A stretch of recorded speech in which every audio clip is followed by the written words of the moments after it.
معلمه در یک آموزشگاه درس می گفت. روزه از دختران صنف‌های بالای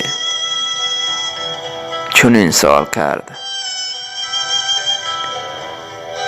شما در آینده می خواهید با چه کسی، یعنی چگونه کسی عائله بنیاد کنید؟ دختران همگی فکرهایشان را یک یک ابراز داشتند.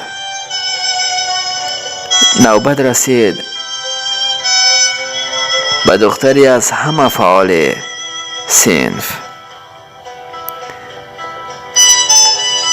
او در پاسخ چنین جواب داد: من میخواهم با شخص عائله بنیاد کنم که مادرش را خیلی خیلی دوست دارد. همگی حیران ماندند و معلمه گفت: برای چی؟ دختر باشد چنین جواب داد: زیرا همسر آینده من زمانی که مادرش را خیلی خیلی دوست دارد،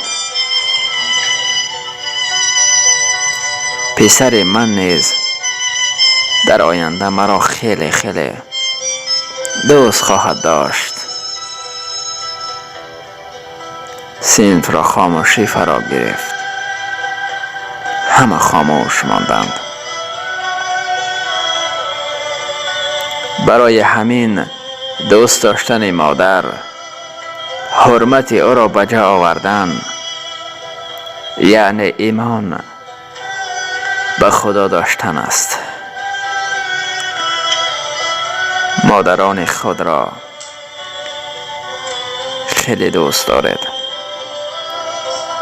و زیاد حرمت کنید، زیرا این گنج هست که خدا در حیات به ما یک بار می دهد و اگر قدر او را ندانیم، برای همیشه او را از ما خواهد گرفت.